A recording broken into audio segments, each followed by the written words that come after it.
أعوذ بالله من الشيطان الرجيم. بسم الله الرحمن الرحيم.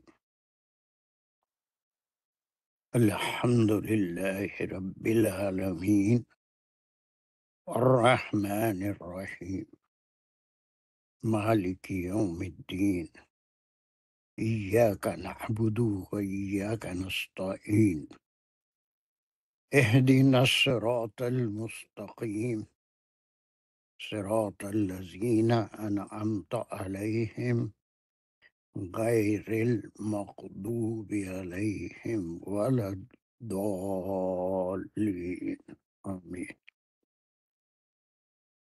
بسم الله الرحمن الرحيم. ربي شرح لي صدري ويسر لي أمري واحلل عقدة من لساني يفقهوا قولي. اللهم أرنا الحق حقا وارزقنا اتباعه. اللهم أرنا الباطل باطلا وارزقنا اجتنابه.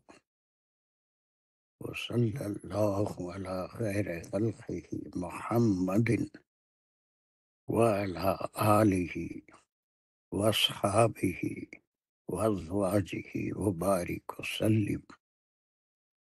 يا مقلب القلوب ثبت قلوبنا على دينك وكتابك.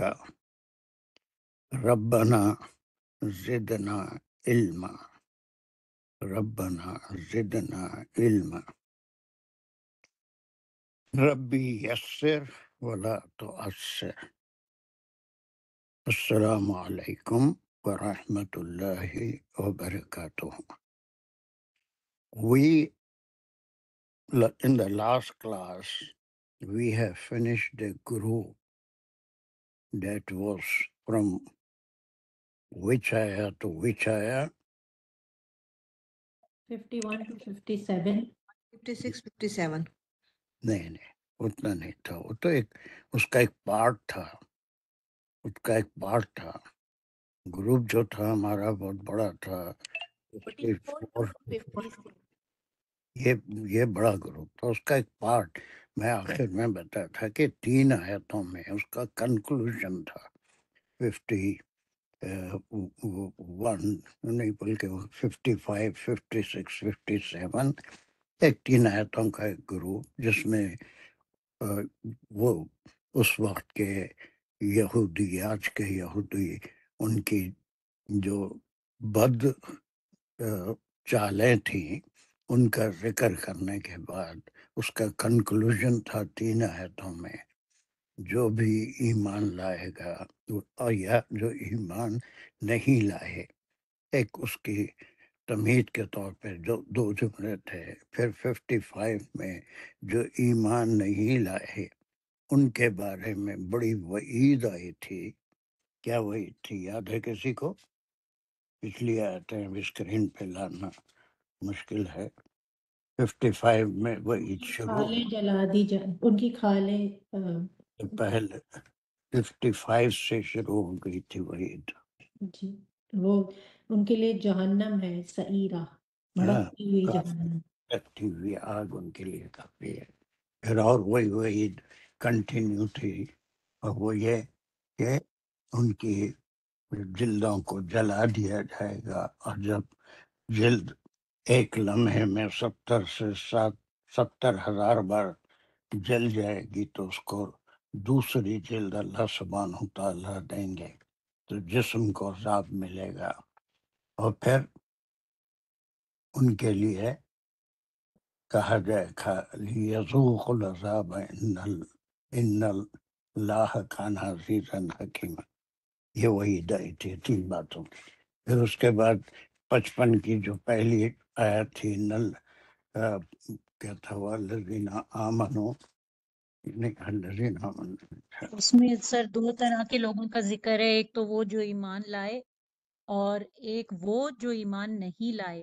تو جو ایمان نہیں لائے ان کے بارے میں تھوڑا سا ذکر یہاں اسی آیت میں کر دیا گیا کہ جو نہیں لائے ان کا انجام کیا ہوگا، اور پھر آگے جو آیت آ رہی ہے اس میں پھر مزید اس کا ذکر ہے کہ کھالیں جلائی جائیں گی ان کی. اس کے اور بعد اس کے بعد والی آیت جو تھی 56 میرا اس میں جو تھا وہ جو لوگ ایمان لائے ان کو انعام کیا ملے گا، جنت جس کے نیچے نہریں بہ رہی ہیں اور ان کے ازواج مطہرات.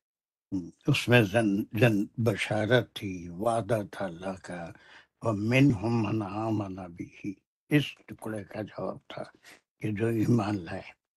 اب اس کے بعد دیکھیے ایک نیا گروپ ہم شروع کر رہے ہیں جو اپروکسیمیٹلی کافی بڑا گروپ ہے، 58 سے 76 تک. یہ تقریباً 19 آیتیں ہوتی ہیں، 19 آیتوں کا ایک گروپ ہے، 19 آیتوں کا ایک گروپ ہے. اور اس گروپ کا، ان آیتوں کے گروپ کا جو ربط ہے پچھلی آیتوں سے بڑا گہرا ربط ہے. میں کسی پچھلی کلاس میں آپ سے بتایا تھا کہ 200 سال پہلے تک بھی جو تفاسیر لکھی جاتی تھی اس میں ربط کا اتنا خیال نہیں کیا جاتا تھا، بلکہ قرآن کو صحائف کے طور پہ لیا جاتا تھا. کہیں ایک بات آ گئی، اس کا شان نزول، وہ کب اتری، کس کے لیے اتری، ہے نا. ابن عباس کی تفسیر ہے اور پرانے تفاسیر جتنے ہیں اور اس کے تعلق سے تمام احادیث، تو ایک ایک انڈیپینڈنٹ آیات یا پھر ایک گروپ آف آیات جو ہے ایک صحیفے کے طور پہ اس کی تفسیر کی جاتی تھی. لیکن یہ حمید الدین فراہی صاحب نے جو کام کیا 200 سال پہلے، اور ان کے شاگرد اس کام کو آگے بڑھائے، ان کی تفسیر بھی مکمل نہیں تھی، وہ صرف انہوں نے سیکھی، امین حسن اصلاحی نے آگے بڑھایا. تو یہ ترتیب سے قرآن کو سمجھنا، جو ترتیب سے اترا ہے اس ترتیب میں ربط کیا ہے، یہ بڑا ضروری ہے قرآن سمجھنے کے لیے. وہ ربط بھی ہم دیکھیں گے.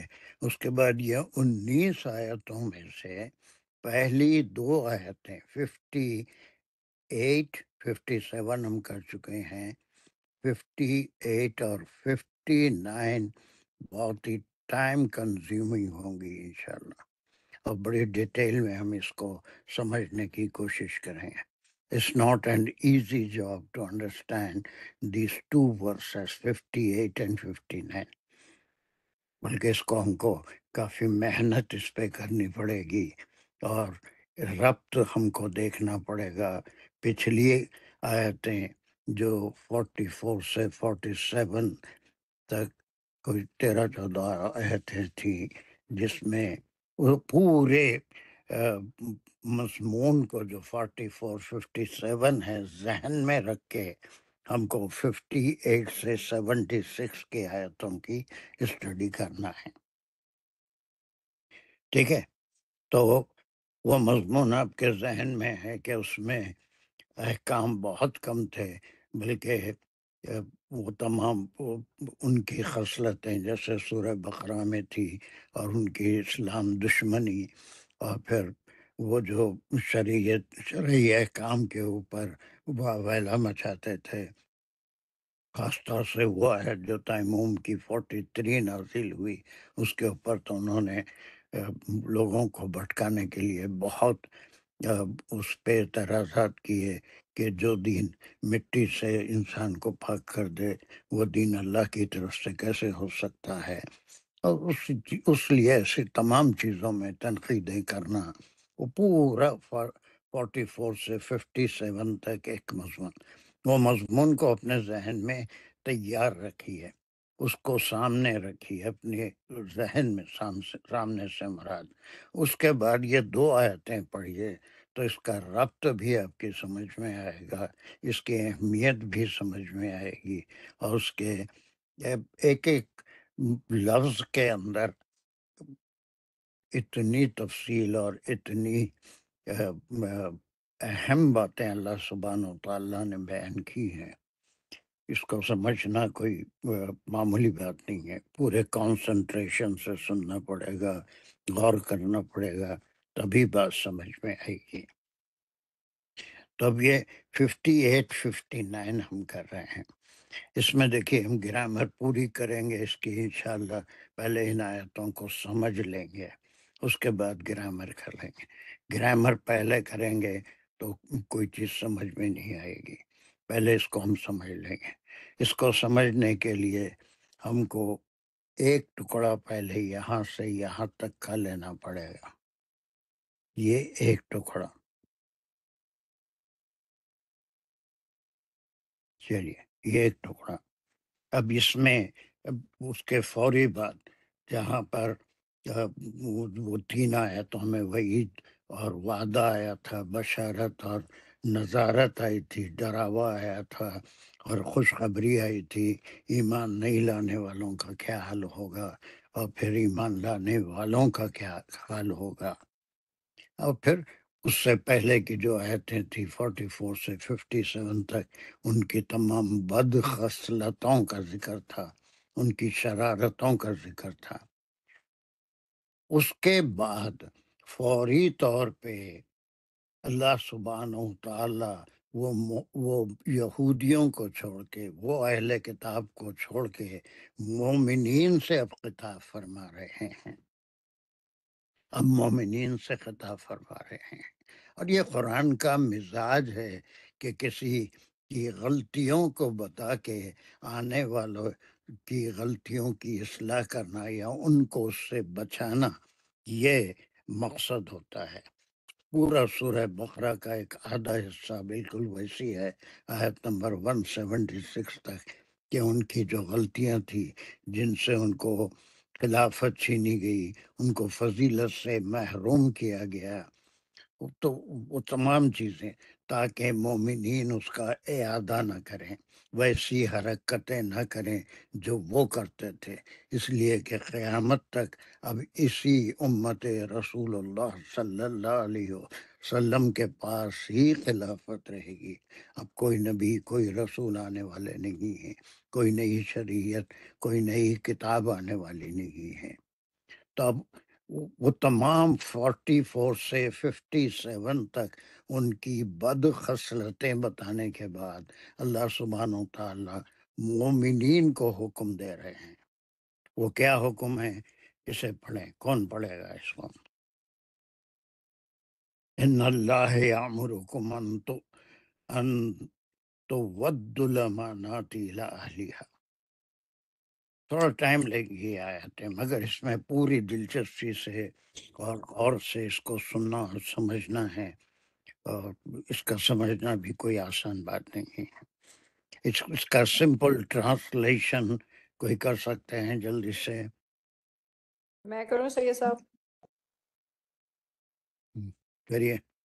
بسم اللہ الرحمن الرحیم۔ ان اللہ یأمرکم، بے شک اللہ تمہیں حکم دیتا ہے، ان تؤدوا الامانات الی اہلہا، کہ پہنچا دو امانتیں طرف امانت والوں کو۔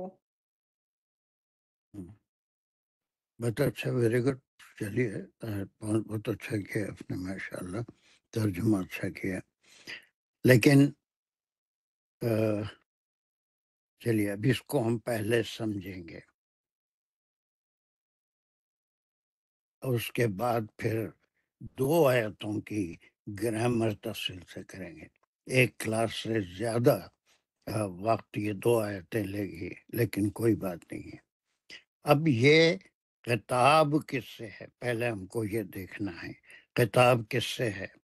اس سے پہلے ذکر تھا اہل کتاب کا، یہودیوں کا، اب خطاب ہے، اللہ سبحانہ و تعالی مخاطب کر رہے ہیں کم سے، تم کو، ہے نا، ان اللہ یامرکم، اللہ سبحانہ و تعالیٰ تم کو حکم دیتے ہیں۔ خطاب کس سے ہے؟ سر مومنین سے۔ الذین آمنوا، ویری گڈ، مومنین سے ہے، وہ آپ ہیں، میں ہوں، زمانے کے صحابہ ہیں، تابعین ہیں، تبا تابعین ہیں، ہے نا، پھر قیامت تک آنے والے سارے مومنین ہیں۔ اب ان سے کہا جا رہا ہے یہ جو ایمان لائے ہیں، اب تم کو اللہ سبحانہ و تعالی حکم دیتے ہیں۔ کب دے رہے ہیں؟ پچھلی قوم کی غلطیوں کو بتا کے، ان کے پاس بھی انبیاء کا ایک سلسلہ تھا جو آیا تھا ان کی اصلاح کے لیے، ان کے پاس بھی ایک نہیں دو رسول آئے تھے قرآن کے لحاظ سے، پتہ نہیں اس کے بعد بیچ میں کوئی آیا نہیں۔ موسیٰ علیہ السلام آئے تھے، اور پھر عیسیٰ علیہ السلام بھی بنی اسرائیل کے لیے ہی آئے تھے۔ تو اس لیے ان کی خامیاں بتا کے اب مومنین کو یہ حکم دیا جا رہا ہے، یا امرکم، اے مومنو، اللہ تم کو حکم دیتا ہے، ان تودوا الاماناتی، کہ تم لوٹا دو امانتیں، الی اہلہا، ان حقداروں کی طرف جو اس کے حقدار ہیں، یا جو اس کے اس کے اہل ہیں، اہلیہ اس کے اہل ہیں، اس کے رکھنے کے قابل ہیں۔ دیکھنے میں بڑی چھوٹی سی آیت ہے۔ اب اس کے اندر ہم ایک لفظ ہے تو ادو کے معنی تو ودا یا اردو سے تو ادو لوٹانے کے ہیں، ایک لفظ ہے جس کو ہم کو سمجھنا بہت ضروری ہے، وہ ہے الامانات۔ یہ امانت کیا ہے؟ سر امانت کچھ بھی ہو سکتی ہے، یعنی جو جس چیز کا اہل ہے، جو جس منصب کا اہل ہے اس کو وہ منصب دیا جائے۔ جیسے کہ یہودیوں نے اپنی وہ چینج کر لی تھی، آیتیں بدل لی تھیں، اس طرح، یا یہ کہ جیسے قاضی ہوتے تھے وہ بھی اس سے چینج کر کے اپنے طرف سے بنا لیتے تھے قوانین۔ تو جو جس منصب کا اہل ہے اس کو وہ دیا جائے جو اس کو ڈیزرو کرتا ہے، نہ کہ نا اہل لوگوں کو دیا جائے۔ یہ بھی ایک امانت ہوتی ہے، سب ایک سے پوزیشن۔ جی sir. Very good understanding. Sajida Danish کیا بول رہا ہے؟ سر رسپانسبلٹیز بھی ہو سکتی ہیں کہ جو بھی اور امانت اٹ سیلف، امانت اپنے معنی میں بھی ہے کہ اگر آپ کو جو کچھ دیا جائے اس کو جو ہے وہ پوری امانت داری سے اس کو آگے پہنچا دیا جائے۔ بہت سر اچھی انڈرسٹینڈ۔ سر یتیموں کا مال ہو یا وراثت میں جو کسی کا حق بنتا ہو وہ بھی ہوتا ہے اس میں، اور کسی سے امانت لی جائے تو لائک کسی نے رکھوائی ہو تو اس کی امانت واپس، قرض ہو تو قرض واپس کرا جائے۔ چلیے، بہت اچھی انڈرسٹینڈنگ ہے جو بھی کر رہے ہیں، they are doing a very good job۔ اب ہم اس کو ذرا سسٹمیٹیکلی ارینج کریں گے، ہے نا۔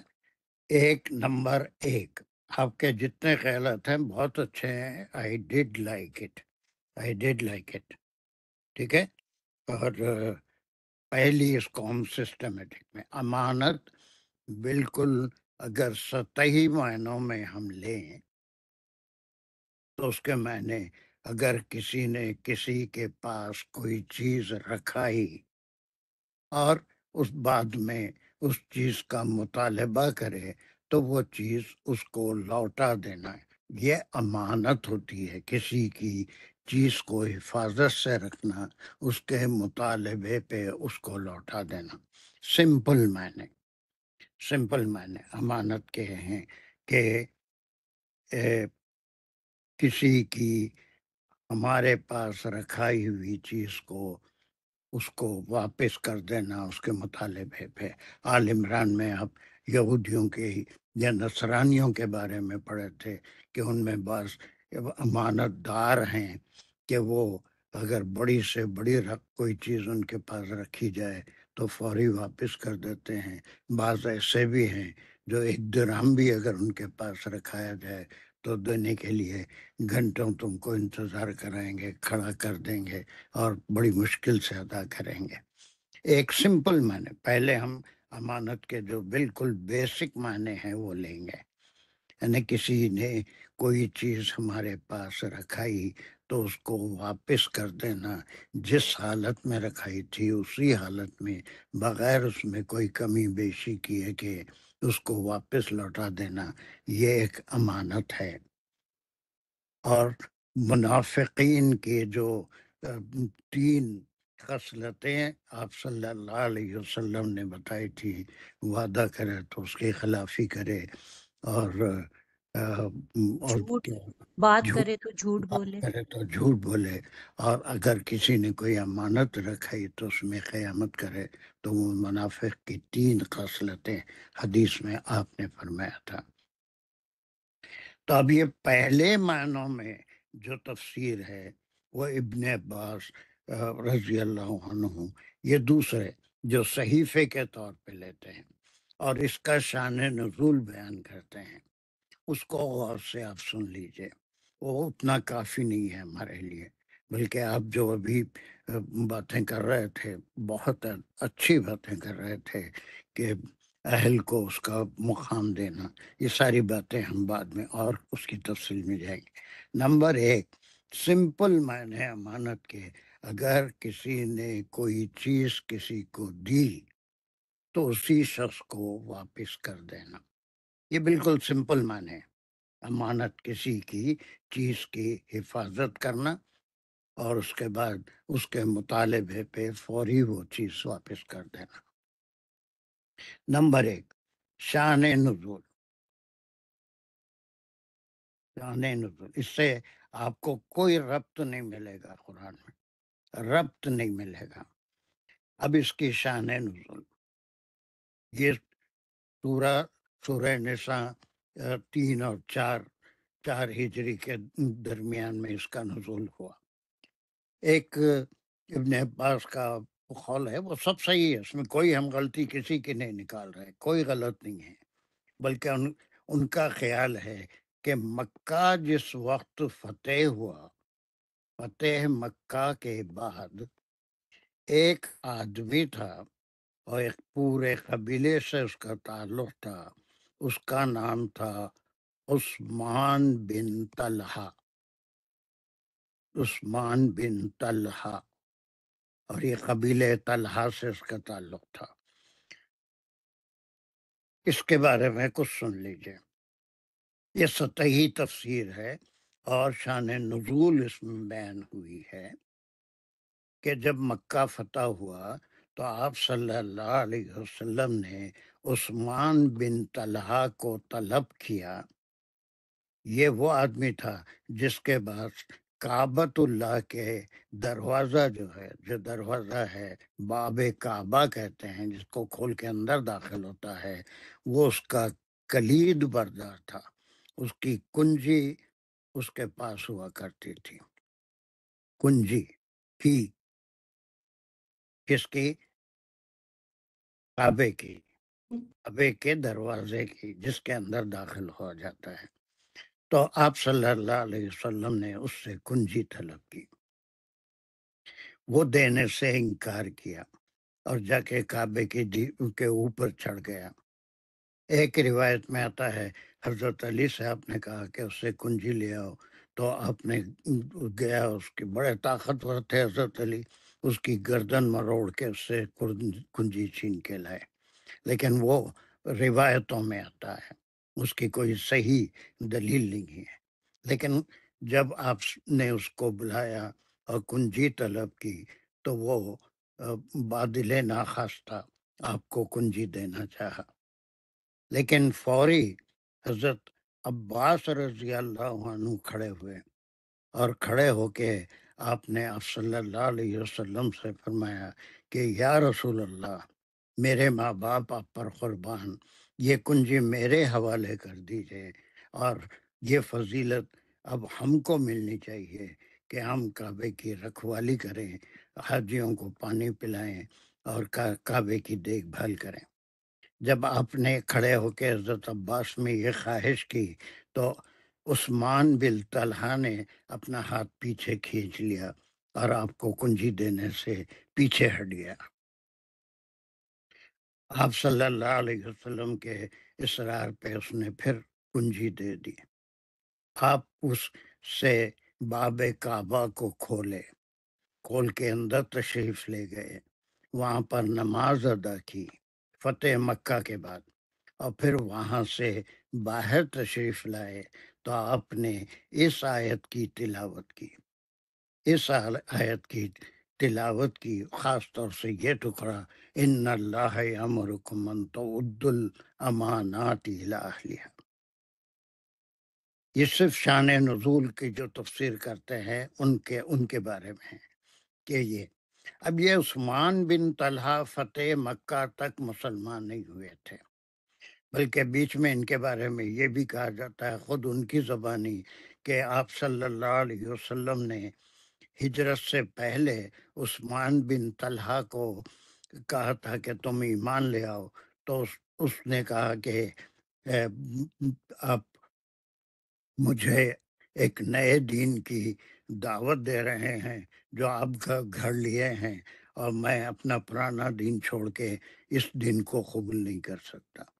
تو آپ صلی اللہ علیہ وسلم نے اس سے فرمایا تھا عثمان بن طلحہ سے کہ ایک دن یہ جو تمہاری چابی ہے باب کعبہ کی وہ میرے ہاتھ میں ہوگی۔ اس وقت اس کے دل میں ایسی کیفیت پیدا ہوئی کہ اس کو یقین ہو گیا کہ یہ جو کہہ رہے ہیں ایک دن ہونے والا ہے، اور ایک دن اس کو چابی آپ کے حوالے کرنی پڑے گی۔ اور وہ اس کے ذہن میں وہ بیٹھ گیا تھا۔ پھر جب یہ وقت آیا تو اس کو آپ صلی اللہ علیہ وسلم نے یاد دلایا کہ میں تم سے ایک بار کہا تھا کہ ایک دن یہ چابی میرے ہاتھ میں ہوگی۔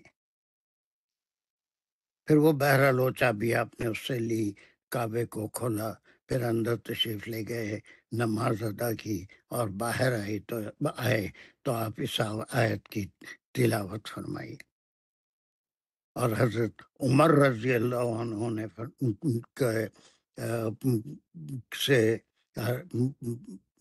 کی روایت ہے کہ ہم نے اس آیت کو اس سے پہلے کبھی آپ صلی اللہ علیہ وسلم سے سنا نہیں تھا۔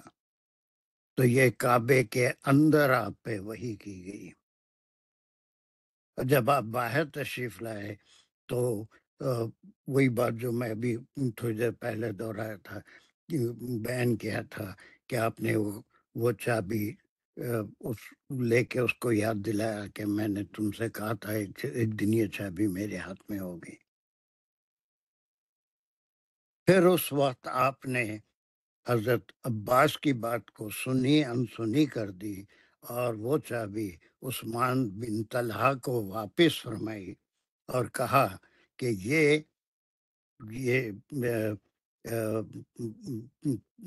جو طلحہ خاندان ہے اس کے پاس رہے گی۔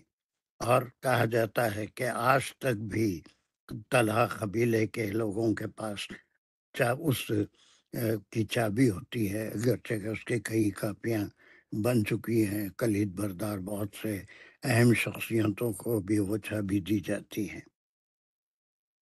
تو اس کے اہل، اور وہ جیسے ہی چابی لیا اس کا دل پلٹ گیا، اور اس نے کہا کہ یقیناً آپ اللہ کے رسول ہیں، میں آپ پہ ایمان لاتا ہوں، اور وہ کلمہ پڑھا تو رضی اللہ عنہ عثمان بن طلحہ۔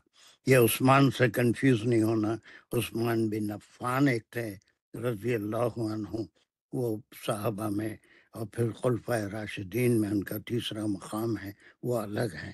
عثمان بن طلحہ یہ الگ ہیں، یہ قبیلہ طلحہ سے تعلق رکھتے تھے۔ تو اس وقت یہ آیت نازل ہوئی۔ تو یہ امانت شان نزول کے لحاظ سے ایک سمجھے کہ ایک تفسیر ہوتی ہے، جس میں صحیفے کے طور پہ ایک بڑا گروپ ہے مفسرین کا جو اس طرح سے تفسیر کرتا ہے کہ جو اس کا اہل ہے، جس کے وہ شروع سے ذمہ دار تھے، اس کی امانت اس کو آپ نے واپس کر دی، اور اس سے وعدہ کیا کہ کوئی دشمن ہی تم سے یہ چابی چھینے گا، ورنہ قیامت تک یہ چابی تمہارے قبیلے کے پاس ہی رہے گی۔ یہ سطحی معنی ہے۔ اب اس کے بعد ہم آتے ہیں ربط کی طرف. ربط کی طرف پچھلی آیتوں سے اس ٹکڑے کا ربط کیا ہے؟ اس میں مولانا مودودی ہیں اور پھر اصلاحی صاحب ہیں اور دوسرے ماڈرن مفسرین ہیں. اب وہ اس کے معنی کیا لیتے ہیں؟ وہ شان نزول اپنی جگہ صحیح ہے، وہ بھی ہو سکتا ہے، کسی چیز سے ہم انکار نہیں کر رہے ہیں، لیکن اب ان کی جو بد خصلتیں تھی یہود کی، ان سب کو سامنے رکھے کہ وہ کیا کرتے تھے کہ اپنے لوگوں میں چاہے اس کے اہل ہو یا نہ ہو ان کو رتبے اور مقام دے دیتے تھے، اور جو اہل لوگ ہوتے تھے جو واقع میں علم رکھتے تھے اس کے حقدار ہوتے تھے ان کو وہ مقام نہیں ملتا تھا. ایک بہت بڑی بگاڑ تھی، یعنی امانت جو تھی وہ اہل کو ملنی چاہیے جو اس کا اہل ہے، اس کی بجائے وہ نا اہل کو دے دیتے تھے جو اس کے قابل نہیں ہے، صرف رشتے ناتوں کے تعلق سے. اور آج تک مسلمانوں میں یہ دو گروپ ہیں، بہت بڑے دو گروپ، شیعہ اور سنی ہیں، اور آج تک یہ اختلاف ہے کہ خلافت راشدہ میں پہلے حقدار حضرت علی تھے، وہ رشتے کے لحاظ سے آپ کے چچا زاد بھائی بھی تھے، داماد بھی تھے، اسی لیے خلافت پہلے ان کو ملنی چاہیے تھی. لیکن ان سے پہلے 3 صحابہ کو، حضرت ابوبکر صدیق رضی اللہ تعالیٰ عنہ کو اور حضرت عمر کو اور حضرت عثمان کو ملی. چوتھے خلیفہ راشدین میں سے حضرت علی ہیں، بعد میں ملی. یہ اعتراض آج تک، اور وہ ملعون طبقہ آج تک ان کو برے ناموں سے یاد کرتا ہے کہ قابض تھے. یہ امانت، ان کا یہ خیال ہے کہ امانت جو اہل تھے وہ حضرت علی کو ملنا چاہیے تھی، وہ پہلے خلیفہ آپ صلی اللہ علیہ وسلم کے بعد. اسی طرح سے خلافت اہل لوگوں کو ملی، اور اس کے بعد پھر اس میں بگاڑ آتی گئی، پھر خلافت موریثی ہوتی گئی، اور بعد میں اہل ہو یا نہ ہو، نااہل لوگوں کو چونکہ ان کی اولاد میں تھی ان کو خلافت ملی. یزید کی مثال بھی ہمارے سامنے ہے، حضرت معاویہ نے اس کو خلافت دے دی تھی، حالانکہ وہ کسی طرح سے اس کا اہل نہیں تھا. تو اسی لیے حضرت حسین رضی اللہ عنہ سے اس کی خلافت کو قبول نہیں کیا، اور وہ واقعہ کربلا پیش آیا. تو اب حسن اصلاحی صاحب اس کے معنی امانت کے یہ کہتے ہیں کہ امانت وہ چیز ہے جو کسی کے پاس ہے اور ہر ایک کو مرنا ہے، جانا ہے، جانے سے پہلے اس کے اہل کو پہنچ جائے تاکہ اس کام کو لے کے وہ آگے بڑھے. مولانا مودودی کہتے ہیں کہ جو کسی عہدے کا یا کسی کام کا عہدے یعنی سنبھالنے کے لائق ہے، اس کو وہ مقام ملنا چاہیے. اسی لیے آپ نے نامزد نہیں فرمایا تھا کہ آپس کے مشورے سے خلفائے راشدین میں سے لوگوں کو سلیکٹ کیا گیا.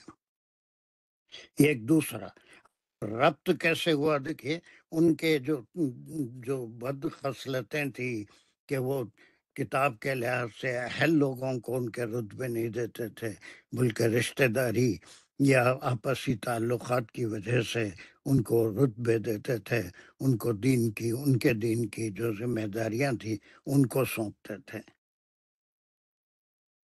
تو اس لحاظ سے اب مومنین کو حکم آ رہا ہے اللہ سبحانہ و تعالیٰ کہ جو امانت ہے وہ جو اس کا اہل ہے. ایک اور حدیث یہاں پر ہم کو ذہن میں رکھنی چاہیے. ابو درداء رضی اللہ عنہ نے ایک بار کہیں یہ کہ گورنری کی خواہش کی آپ صلی اللہ علیہ وسلم سے، یا رسول اللہ مجھے فلاں جگہ کا گورنر بنا دیجیے. صحابہ میں سے جلیل القدر صحابہ میں سے تھے. آپ صلی اللہ علیہ وسلم نے ارشاد فرمایا، اے ابو درداء میں تم کو اس کا اہل نہیں سمجھتا، تم کمزور ہو، تم اس ذمہ داری کو سنبھال نہیں سکیں گے، اس لیے تم کو وہاں کی گورنری نہیں دی جا سکتی. آپ نے انکار فرما دیا، حالانکہ بہت کلوز صحابی تھے، بہت آپ کی خدمت میں رہا کرتے تھے ہمیشہ، لیکن ذمہ داری سنبھالنا الگ بات ہے. ٹھیک ہے، یہاں تک سمجھ میں آیا کہ ربط پیدا ہو گیا پچھلی آیتوں سے، کہ ان کی وہ بد خصلتوں کا ذکر کرنے کے بعد اب مومنوں سے حکم دیا جا رہا ہے کہ جو امانت ہے اس کے اہل کو دی جائے تاکہ اس کو حفاظت سے آگے بڑھائے. قرآن وہ اللہ سبحانہ و تعالیٰ کی ایک امانت ہے جو آپ صلی اللہ علیہ وسلم کے پاس وحی کے ذریعے پہنچی، اور آپ نے اس کو پوری امانت کے ساتھ صحابہ کو پہنچایا. صحابہ نے تابعین کو پہنچایا، تابعین نے تبع تابعین کو پہنچایا. پھر اب بڑے دنیا میں کام ہوا کہ اس کے پرنٹنگ مشین آئی، اب پھر قرآن تباہ ہونے لگا، اب پھر پوری دنیا میں اس کے کاپیاں پھیلے اور اب پھر اس پہ کام اور ہوئے، تفاسیر ہوئے. تو یہ امانت کو قیامت تک دوسروں تک پہنچاتے رہنا، جو اہل ہیں ان کو امانت دینا. یہ امانت، یہ جو معنی ہم لے رہے ہیں، یہ قرآن میں اور ایک جگہ بھی استعمال ہوا ہے، اور ایک جگہ بھی استعمال ہوا ہے، اور اسی معنوں میں استعمال ہوا ہے.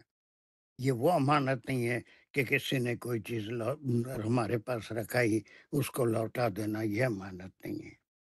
اب وہ ایک ہم آیت پڑھیں گے تو اور آپ کو اتنے ٹکڑے کا مطلب سمجھ میں آئے گا. اس کے لیے اگر جس کے پاس بھی قرآن ہے، سورہ الاحزاب، یہ سورت نمبر 33 ہے، سورت نمبر 33، پارہ نمبر 22 اور آیت نمبر 76، اس کی آیت نمبر ہے 70 تک تو جاتی ہوں یہ سورہ احزاب. 70. ہاں 73 آخری ہے. 72، آیت نمبر 72. اس میں ہم نے انا اردنا الامانت علی السماوات والارض، بے شک ہم نے اردنا جیسے کیا عرض کرنا یعنی سامنے کرنا، ہم نے امانت کو پیش کیا، ہاں پیش کیا امانت کو. امانت پر یہ امانت یہاں پر بھی آیا ہے. یہ امانت کیا چیز ہے جو یہاں پر ہے؟ اللہ سبحانہ و تعالیٰ نے ایک امانت کو پیش کیا. پہلے کس پر؟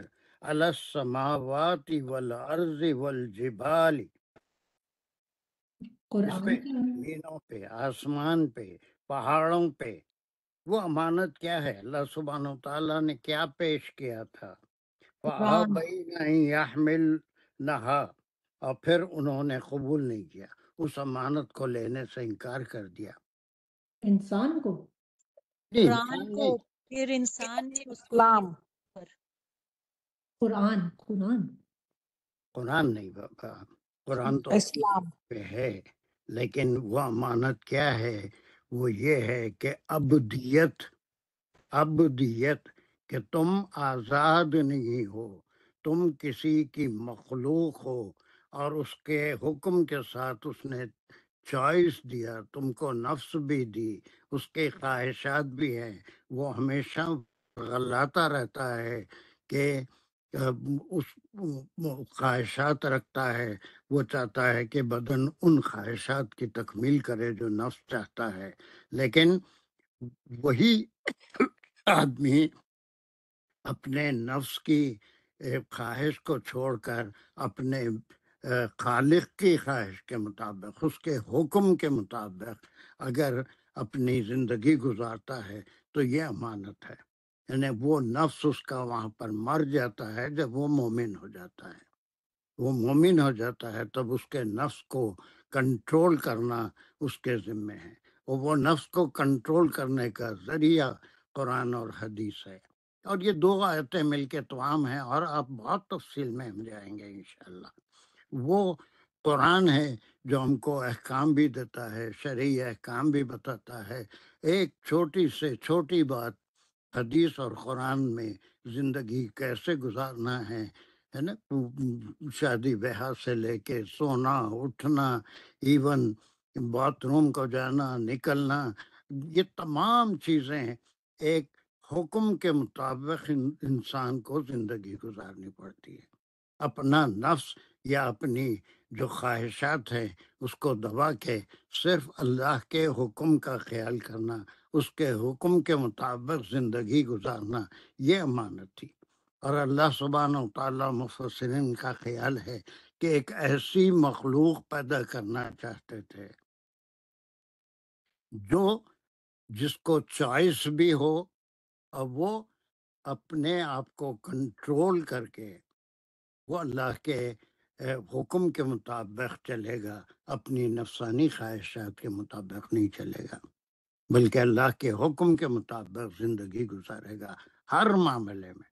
چھوٹے سے چھوٹا معاملہ ہو، ابھی کہا کہ وہ طہارت بھی کیسے کرے گا، غسل بھی کیسے کرے گا، اور پھر باتھ روم کیسے یوز کرے گا، سوئے گا کیسے، کھائے گا کتنا، اور کتنی جگہ پانی کے لیے چھوڑے گا، کتنی پیٹ میں اپنے خالی جگہ چھوڑے گا، ایک ایک چیز چھوٹی سے چھوٹی اللہ نے حکم دے دیا کہ اس طرح کی زندگی گزارو۔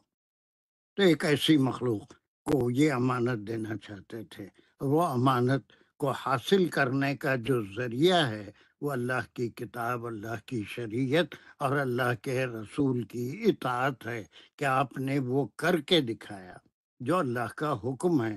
تو وہ ہم صرف حکم سے اس کو فالو نہیں کر سکتے، بلکہ ہمارے سامنے ایک رول ماڈل ہے، اس پہ عمل کیسے کیا جا سکتا ہے وہ آپ صلی اللہ علیہ وسلم نے اس پہ عمل کر کے دکھایا۔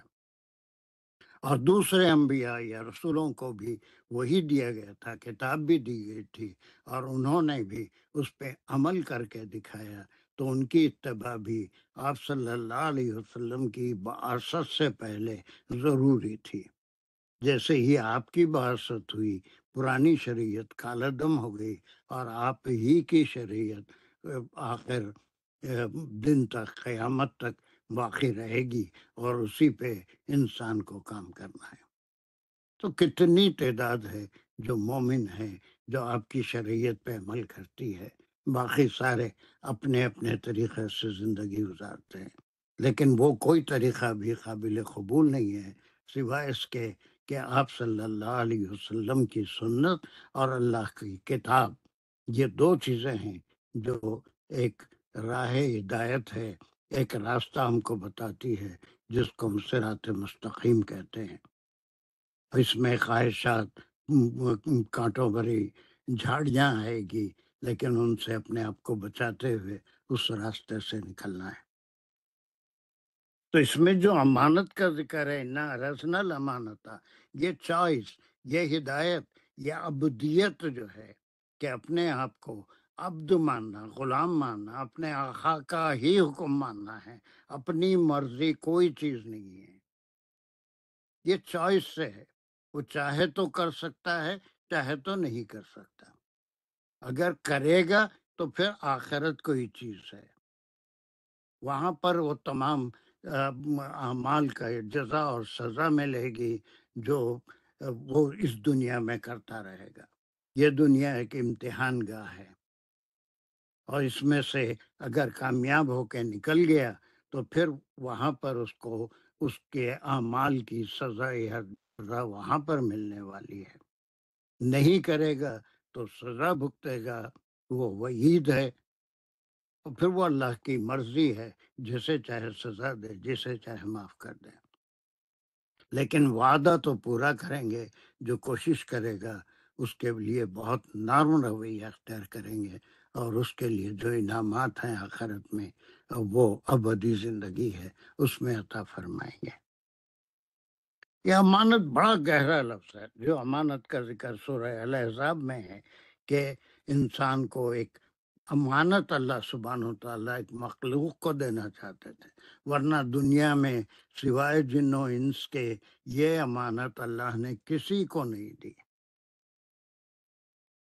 کوئی کیڑا،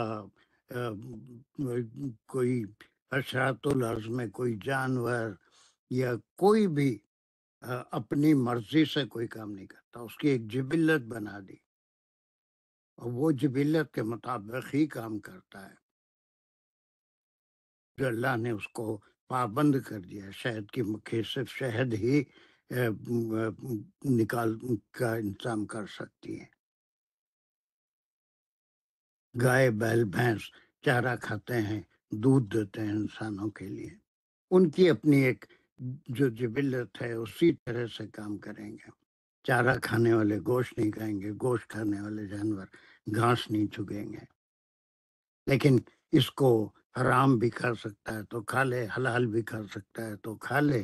لیکن وہ اگر واقع میں عبد ہے اللہ کا تو پھر حرام سے اجتناب کرے گا اور حلال ہی استعمال کرے گا. تو یہ جو امانت ہے جو اللہ نے زمین، آسمان اور پہاڑوں پہ دی تھی، سب نے اس سے انکار کر دیا قبول کرنے سے، کہ اتنی بڑی ذمہ داری کہ ابدیت کی ذمہ داری ہم قبول نہیں کر سکتے. پھر اس کے بعد کیا ہے؟ وَحَمَلَهَا الْإِنسَانُ،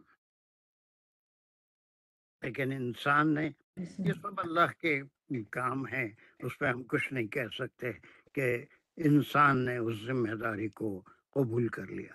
واللہ عالم کیسے ہوا وہ بہرحال پہلے انسان آدم علیہ السلام تھے، وہ قبول کیے ہوں گے تو ہم سارے قبول کر رہے ہیں. تو اس ذمہ داری کو انسان نے قبول کر لیا، آدم علیہ السلام نے قبول کر لیا. انہ کان ظلوما جہولا، اور وہ بڑا نادان بھی ہے اور جاہل بھی ہے کہ اس کو امانت تو لے لیا، لیکن امانت کو پورا کرنے کے لیے اس کو ایک بڑی طاقت کی ضرورت ہے. بڑے کمزور جو چیز کمزور کرنے والی ہے نفس، اس کے اوپر قابو کرنا. یعنی بڑے شریر گھوڑے کو قابو میں لانا آسان ہے، لیکن نفس امارہ کو قابو میں کرنا بہت مشکل کام ہے. وہ کسی کی ربائی بھی ہے، بڑے موذی کو مارا، نفس امارہ کو گر مارا. اگر بہت بڑا موذی یعنی نقصان پہنچانے والا ہے، اگر اس کو سانپ کو مارے، شیر کو مارے یا کسی اور کو جو نقصان پہنچانے والا ہے، یہ کوئی بڑی بات نہیں ہے. لیکن اپنا نفس امارہ جو ہے اس کو مارنا وہ ایک بہت بڑی بات ہے. تو یہ امانت ایسے کوئی معمولی یا بالکل سطحی معنوں میں استعمال نہیں ہوا، بلکہ یہ پورا اسلامی انفرادی اور اجتماعی معاشرے کا ایک ڈھانچہ اس چھوٹے سے ٹکڑے میں اس آیت کے موجود ہے، اور پوری یہ 2 آیتوں میں موجود ہے کہ وہاں پر قربت یا قرابت داری یا رشتہ داری نہیں دیکھی جائے گی. جو جس چیز کا اہل ہے اسی کو دینا چاہیے. اب پورے چاروں ائمہ کی زندگی دیکھ لیجئے. امام مالک کے ساتھ کیا ہوا، امام شافعی کے ساتھ کیا ہوا، امام ابو حنیفہ کے ساتھ کیا ہوا کہ وہ جو طاقتور تھے. ابھی وہ دوسری آیت میں اور آئے گا سب، اس میں میں بتاؤں گا اولو امر کون ہوتے ہیں، پھر اس کی ان کو کس طرح سے ان کا حکم ماننا ہے. سیکنڈ آیت میں اس کا ذکر آئے گا. لیکن آپ یہاں پر اگر الامانات سمجھ لیں تو یہ الامانات جو ہیں وہ بہت بڑی چیز ہے کہ جو جس چیز کا اہل ہے اس کو وہ چیز دینی چاہیے. ابھی بہت کچھ بولا جا سکتا ہے اتنے ٹکڑے پہ، لیکن اتنا اگر سمجھ میں بھی آ جائے تو میں سمجھتا ہوں کہ فی الحال بہت کافی ہے. اتنے بڑے دم عالم بننا نہیں ہے آپ. یہاں تک کچھ باتیں سمجھ میں ہے آپ کے کہ اس ٹکڑے میں اس کی ہم گرامر بھی پوری کریں گے انشاءاللہ، لیکن پہلے اس کو سمجھ لیں گے کہ آیت کا اتنا ٹکڑا اور آگے کا حکم کیا ہے. سر اگر ہم اس کو سورہ الاحزاب کی آیت سے لیتے ہیں تو پھر تو انسانوں تمام انسانوں کے لیے ہے امانت، صرف مومنین کے لیے نہیں ہے، پھر تو سب کے لیے.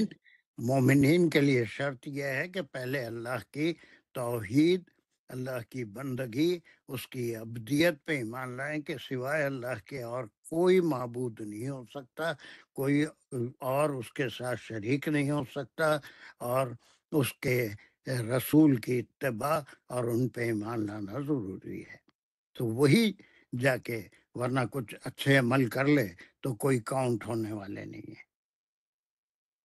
سر پھر وہ لا اکراہ فی الدین ہو گیا، اور پھر ہو گیا کہ یا ایھا الذین آمنوا ادخلوا فی السلم کافہ، یعنی وہ پورے تو کے نہیں، لیکن ایک دفعہ داخل ہو گئے تو پھر پوری امانت داری سے امانت کو. پوری امانت داری سے اسلام میں رہنا ہے، ہر حکم کو بجا لانا ہے. یہ باتیں اپنی نسلوں تک پہنچانا ہے، یہ بتانا ہے کہ ہم ایک نفس کے پجاری نہیں ہو سکتے. آج بہت زیادہ بگاڑ ہے وہ یہ کہ ہم اپنے آپ کو فری سمجھنے لگے ہیں، خاص طور سے اس ملک میں رہنے کے بعد، یا پھر ہمارے ملکوں میں بھی، کہ we are free, we can do anything. یہ بڑے چھوٹے دولت مند ہر جگہ یہ تمام بیماری اتنی پھیل گئی ہے جس کی وجہ سے جو اللہ کے عذاب آتے ہیں یا کچھ اللہ کی سزائیں ملتی ہیں، تاکہ ہم لوٹ کے اس امانت کی طرف آ جائیں. وہ ابدیت کی امانت ہے کہ ہم انڈیپینڈنٹ نہیں ہیں، اپنی مرضی کی زندگی نہیں گزار سکتے، بلکہ ہمارا جو خالق حکم دیا ہے اسی کے حکم کے مطابق ہم زندگی گزاریں گے. تو وہ بات پہنچانا، یہ اہلیہ، وہ ہر ذمہ دار، ہر عالم، ہر قرآن کے پڑھنے والے، سیکھنے والے کے لیے ضروری ہے کہ وہ جو امانت اس کو ملی ہے، ایمان کی امانت ہے نا، یا پھر جو ہے قرآن کی امانت، حدیث کی امانت، وہ اپنے ڈپینڈنٹ کے طرف، اپنے بعد آنے والوں کی طرف پہنچا کے جائے. ورنہ اس سے سوال ہوگا کہ اس امانت کو منتقل کیوں نہیں کیا، خود عمل کر لیا. کتنے احادیث ہیں اور کتنے واقعات آتے ہیں کہ کوئی پہاڑ پہ بیٹھ کے رات دن عبادت کرتا تھا، بستی پہ عذاب کا حکم ہوا تو اللہ سبحانہ وتعالیٰ کے فرشتوں نے فرمایا کہ آپ کا ایک بہت بڑا عابد جو 24 گھنٹے آپ کا ذکر میں مشغول رہتا ہے، وہ بھی اس بستی میں موجود ہے جس پہ آپ عذاب نازل فرما رہے ہیں. تو فرمایا کہ اس سے شروع کرو، اس لیے کہ وہ امانت پہنچایا نہیں، امانت پہ خود ہی قائم رہا، دوسروں تک وہ بات نہیں پہنچایا. پھر اللہ کے رسول صلی اللہ علیہ وسلم نے تم میں سے بہترین وہ لوگ ہیں جو قرآن پڑھتے ہیں اور پھر دوسروں کو سکھاتے ہیں، جتنا سیکھا وہ دوسروں تک پہنچاتے ہیں. اور دوسروں تک جانے سے پہلے اپنے اپنے اہل خانہ کو وہ میسیج پہنچانا انتہائی ضروری ہے. ایک چھوٹا سا ٹکڑا ہے، لیکن اس کا ربط ہم دیکھ رہے ہیں ایک پچھلی قوم کی غلطیاں بتانے کے بعد، اور ان غلطیوں کی وجہ سے ان سے جو خلافت چھینی گئی، جو ان سے فضیلت دی گئی تھی، یا بنی اسرائیل انی فضلت علی العالمین جو فرمایا تھا، وہ فضیلت چھین کے وہ اس قوم کو، آپ صلی اللہ علیہ وسلم کی امت کو دی گئی. تو اس کے بعد اب یہ امت ایسے کام نہ کرے. لیکن ایک عرصہ گزرا، اسلام میں وہ تمام چیزیں، وہ جو خلافت تھی وہ پھر موروثی ہونے لگی، پھر خلیفہ کا بیٹا خلیفہ بننے لگا، چاہے وہ اہل ہو یا نہ ہو.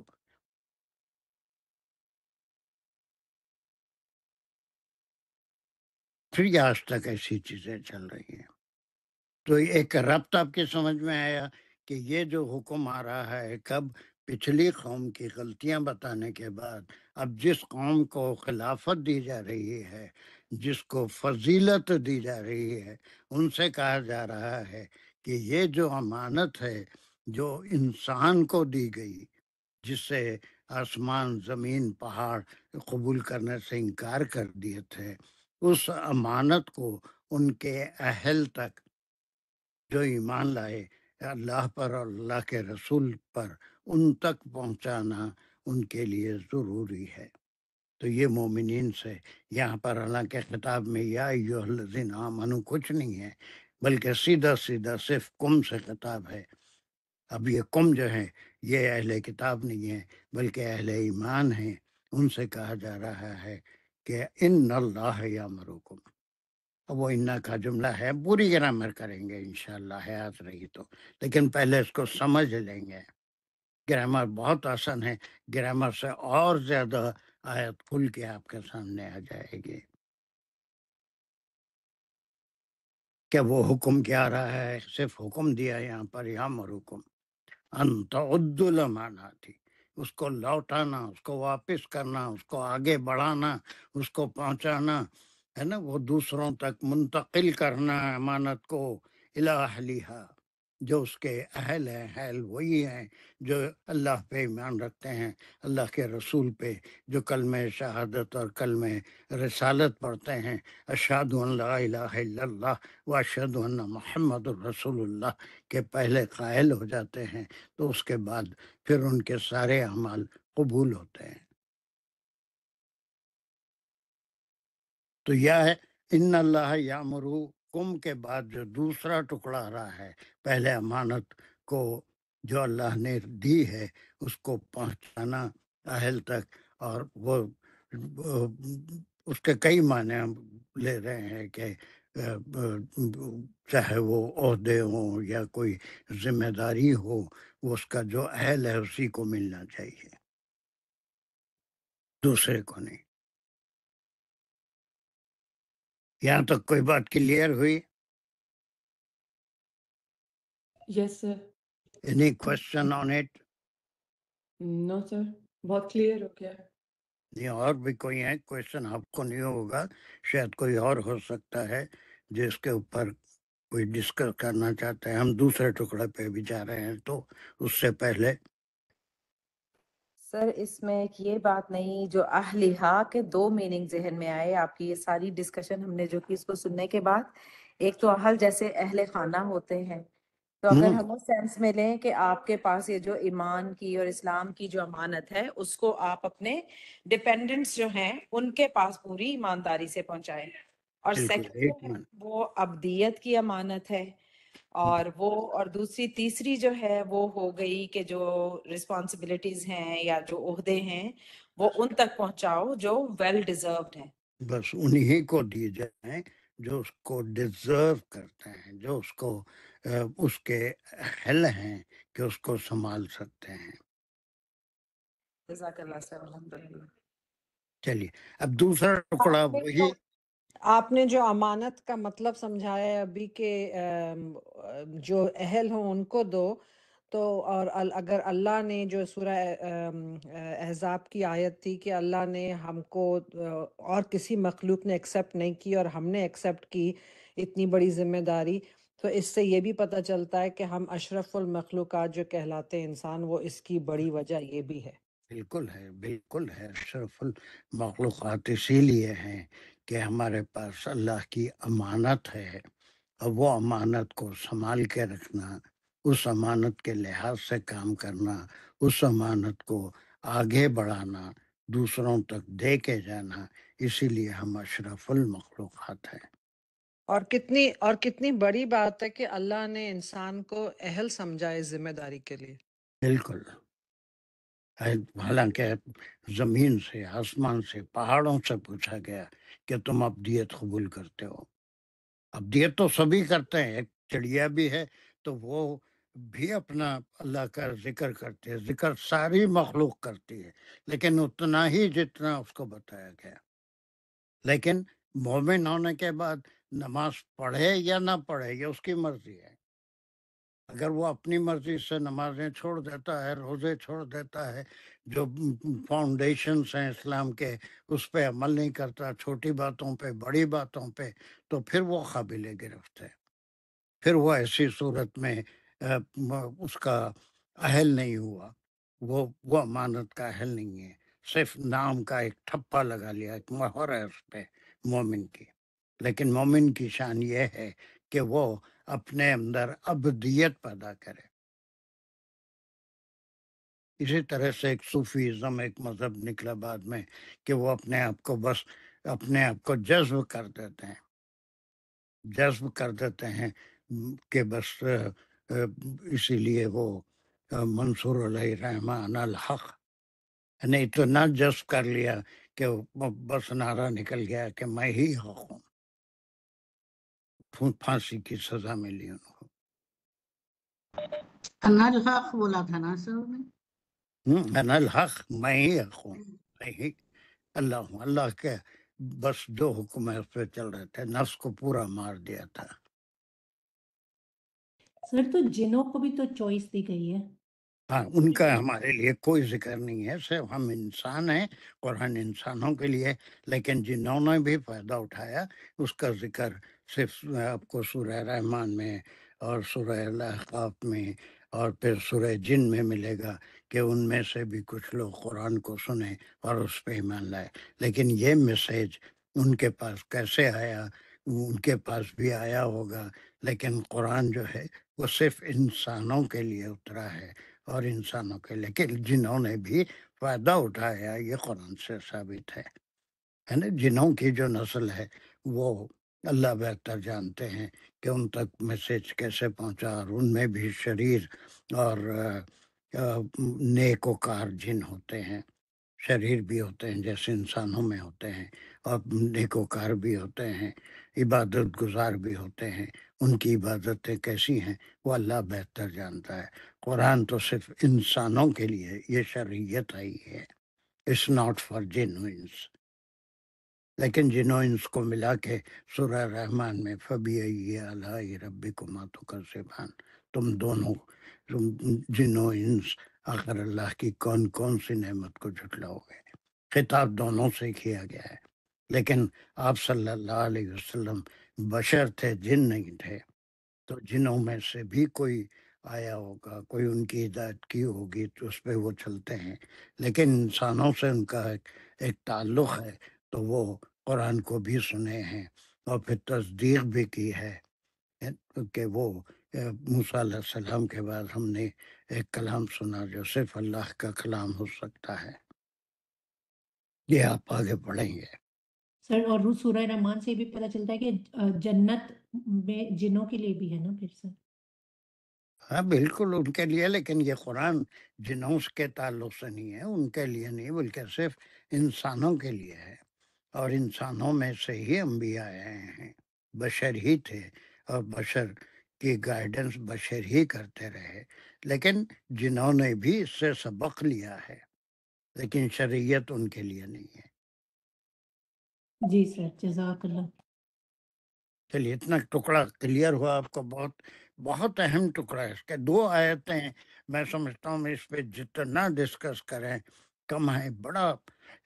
بڑے پر معنی اور بڑی اس کے اندر حکمت والی آیتیں ہیں.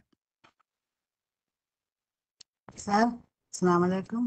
وعلیکم السلام. یہ ایک میر تقی میر کا ایک شعر ہے سر. سب پہ جس بار نے گرانی کی اس کو یہ ناتواں اٹھا لایا. یہ وہ میل کھاتا ہے.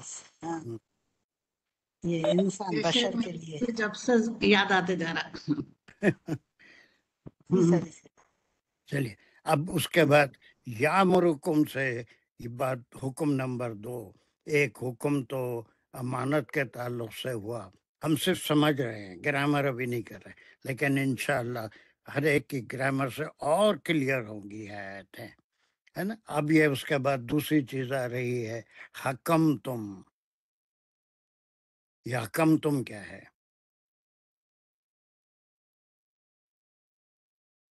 حکم میں سے بول دیتی ہوں یعنی فیصلہ کرو تم، حکم فیصلہ کرنا ہے فیصلہ کیا۔ ہے نا۔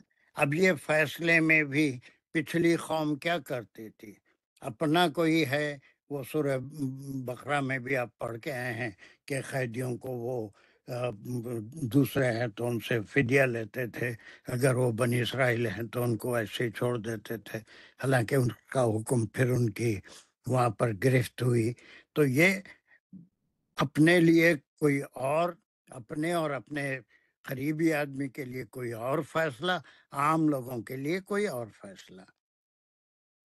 اب یہ دوسرا حکم، جب فیصلے ہوں گے، جب تم کو پاور ملے گا یا تم کسی معاملے میں اگر فیصلہ کرنے کے حقدار سمجھے جائیں گے، حکم تم بین الناس ان تحکموا بالعدل، یہاں پر عدل اللہ سبحانہ و تعالیٰ کے ناموں میں سے اللہ بڑے عادل ہیں، اب وہ عدل سے ہر ایک کو اس کی نیتوں کے مطابق اس کے اعمال کا جائزہ لے کے سزا اور جزا کا حقدار بتاتے ہیں۔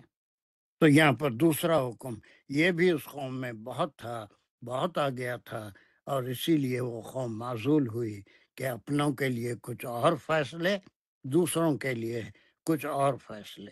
آج پوری دنیا میں یہی ہو رہا ہے، قرابت دار ہے، رشتہ دار ہے، اس کو بچانے کی کوشش کریں، عدلیہ تک بدنام ہے، پاکستان ہو، انڈیا ہو، کہیں بھی ہو، تو اس میں سعودی ہو، فیصلے انصاف کی بنیاد پہ نہیں بلکہ رشتوں کے اعتبار سے ہوتی ہیں۔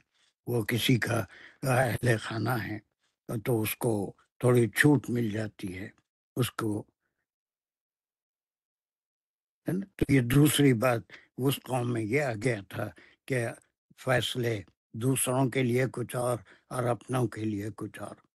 تو اور یہ اس میں حدیث بھی ہے کہ جو عادل حکمران ہوگا وہ انبیاء کے ساتھ اٹھایا جائے گا، اس کا مقام بہت بڑا ہوگا۔ جو کسی کے کسی کے کیا کہتے ہیں اسے، دباؤ میں ہے۔ دباؤ میں آ کے فیصلہ نہیں کرتا بلکہ حق کا فیصلہ کرے گا۔ تو وہی یامرکم سے تعلق ہے، دوسرا حکم جو اس قوم میں تھا، آ گیا تھا کہ فیصلے رشتوں کے لحاظ سے ہوتے تھے، نسبتوں کے لحاظ سے ہوتے تھے، ایسا نہیں، لوگوں کے درمیان فیصلہ کرو، ان تحکم بالعدل، وہاں عدل ہونا چاہیے، وہاں عدل ہونا چاہیے۔ اور خلفائے راشدین کے زمانے میں بھی ہے نا، وہ قول بھی ہے کہ اگر بیٹا بھی ہوتا تو اس کو اتنی سزا ملتی، باپ بھی ہوتا تو اس کو اتنی سزا ملتی، وہاں کوئی رشتے ناطے نہیں ہوتے تھے۔ ٹھیک ہے، اس کے بھی گرامر کریں گے، لیکن یا مرو سے اس کا تعلق ہے کہ اللہ سبحانہ تعالیٰ حکم دیتا ہے۔ تیسری بات جو کہی جا رہی ہے، یہ کیا ہے؟ وہ بے شک اللہ بہتر ہے جو وہ نصیحت کرتا ہے تمہیں یا واعظ کرتا ہے اس کی، تمہارے لیے اس کی۔ ہم گرامر کہیں گے نہیں، بہترین نصیحت یہ اللہ سبحانہ و تعالیٰ جو امانت دی ہے اس کے لیے دو باتیں، ایک تو پہنچانا ضروری ہے، اور عدل کے ساتھ حاکم کو، یا کوئی بھی ہر آدمی اپنی جگہ کہیں نہ کہیں حاکم ہوتا ہے، کہیں نہ کہیں کوئی اس کے لیے ملک کا پرائم منسٹر ہونا، پریسیڈنٹ ہونا ضروری نہیں ہے۔ اپنی فیملی میں ایک حاکم ہوتا ہے، وہ اپنے فیملی کے فیصلے کرتا ہے، وہ بھی حکمت سے، کسی کو اگر زیادہ چاہتا ہے تو اس کے لیے تھوڑا رویہ نہیں، یہ صرف قاضیوں کے لیے یا حاکموں کے لیے یا پرائم منسٹر یا پھر پریسیڈنٹ کے لیے نہیں، بلکہ ہر ایک ہے نا۔ اب ہم دوسری آیت میں اولو الامری میں اس کا ذکر اور کریں گے انشاءاللہ کہ وہ کون کون ہیں اس میں بھی بڑی مس انڈرسٹینڈنگ ہوتی ہے کہ وہ کون ہے، کس کی بات ماننا ہے، کس کی بات نہیں ماننا ہے، چلتی صرف کس کی چلے گی۔ کہ یہ بہترین نصیحت ہے یہ اللہ سبحانہ و تعالیٰ کی امانتوں کی حفاظت کرو، ٹرانسفر کرو، اور جب بھی بطور ہیڈ ایک آقا بھی اپنے غلام کا حاکم ہے. اب یہ غلام اور آقا تو ہوتے نہیں ہیں، ایک کاروبار کرنے والا بھی اپنے ماتحتین کا حاکم ہے، وہ بھی اس کو فیصلہ صحیح کرنا چاہیے. تو یہ صرف یہ کہ ان کی پرائم منسٹر کی بات ہو رہی ہے، پریسیڈنٹ کی بات ہو رہی ہے، بادشاہ کی بات ہو رہی ہے، ایسا نہیں، بلکہ ہر شخص اپنے پاس کوئی نہ کوئی فیصلے کی طاقت رکھتا ہے، اور کسی کے ساتھ بارے میں اس کا ڈیسیشن لینا وہ اس کے لیے بھی آتا ہے. تو ہر انسان کے لیے یہ ہے کہ جو بھی کسی معاملے کا فیصلہ کریں گے وہ بالکل عدل سے ہوگا. یہ دوسرا یامرکم میں دوسرا حکم ہے. اور پھر جو حکم اللہ دے رہے ہیں ان کے بارے میں کہ بہترین نصیحت کا ہے اس کو، یہ ابدیت کا تقاضا ہے، یہ ابدیت کا تقاضا ہے کہ اللہ کی نصیحت کو مانو. پھر اس کے بعد کنکلوژن ہے جو اکثر ایسی زبردست آیتوں کے بعد آتا ہے، اور وہ کیا ہے؟ پڑھیے اس کو. ان اللہ کانا سمیعا بصیرا. ہاں، اب یہ چیز کہ یہ یاد رکھو ضرور کہ اس کی سماعت کا جو معیار ہے وہ کسی میں آ ہی نہیں سکتا.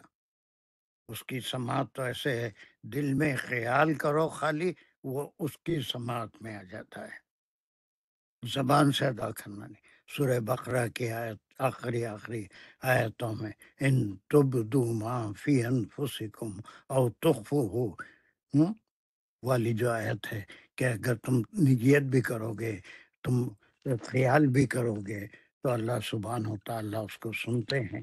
اور پھر بصارت کا یہ ہے کہ ایسی بصارت جو ہم ایک حد تک کوئی چیز کو دیکھ سکتے ہیں، وہ بصارت نہیں، بلکہ اللہ سبحانہ و تعالیٰ کی بصارت ہے. انسان کو جو چیزیں دی گئی ہیں اس سے کمپیئر کر کے اس کے سمجھنے کے لیے سمیع اور بصیر. لیکن یہ اللہ کی صفات ایسی ہیں جو انسانی صفات سے کروڑوں گنا زیادہ، یعنی اس کی کوئی حد ہی نہیں ہے.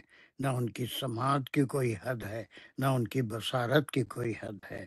انسان کی سماعت کی بھی ایک حد ہے، بصارت کی بھی ایک حد ہے. ایک فاصلے تک ہم دیکھ سکتے ہیں، ہم ظاہری چیزوں کو دیکھتے ہیں، ہم باطن کو نہیں دیکھ سکتے. ہم کوئی قریب سے کوئی بات کرتا ہے تو وہ سن سکتے ہیں، 2 میل سے، پاکستان سے، انڈیا سے کوئی بغیر فون کے بات کر رہا ہے تو وہ ہم سن نہیں سکتے. تو اسی لیے یہ انسانوں کے سمجھنے کے لیے یہ سماعت انسان میں دی گئی ہے، بصارت بھی انسان کو دی گئی ہے. لیکن اللہ کی سماعت کروڑ گنا بہت زیادہ ہے، بلکہ اس کی کوئی انتہائی نہیں ہے. خیال، یعنی کیا خیال 1 منٹ پہلے میرے ذہن میں آیا تھا میں اسے بھول گیا، لیکن اللہ کے پاس وہ موجود ہے. اللہ کی سماعت میں میرا خیال بھی ہے. اور اندھیرے میں بالکل لوگوں سے چھپ کے اگر کوئی غلط کام کیا تو اللہ سبحانہ و تعالیٰ کی بصارت کے اندر وہ چیز بھی ہے کہ وہ اسے دیکھ لیتا تھا. اور وہ جاہل قوم جو تھی مکے کی، وہ اندھیرے کر کے گناہ کرتے تھے تاکہ اللہ کو نظر نہ آ جائے. تو اس کے بعد یہ اب بہت آسانی سے اب گرامر بھی کریں گے، لیکن 59 ہونے کے بعد ہم دونوں آیتوں کی گرامر کریں گے. یہ 58 ہے، 59 2 آیتیں بڑی بنیادی اور بہت اہم آیتیں ہیں، بہت اہم آیتیں ہیں. سورہ نساء میں کئی آیتیں ہیں جو بہت ہیں. وہ علم الفرائض والی جو آیت آئی تھی وہ بھی بہت اہم آیت تھی، اور پھر جو احکام تھے وہ بھی بہت اہم احکام ہیں.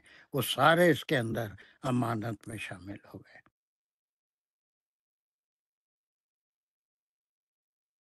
اور تدبر کریے، اور اگر اس میں کچھ چھٹ گیا ہے تو وہ پھر ہم دونوں کو ایک بار ملا کے 2 آیتوں کو کریں گے، اس کے بعد اس کی تفصیل سے گرامر میں پھر ہر چیز آپ کو اور زیادہ کلیئر ہو جائے گی. Is it okay? But don't miss the next class in which we are going to do 59. It's equally important. وہ یامرکم میں ہی آ رہا ہے، اللہ کا جو حکم ہے. Is it okay? جی سر انشاءاللہ. And did you learn something today? الحمدللہ. الحمد للہ.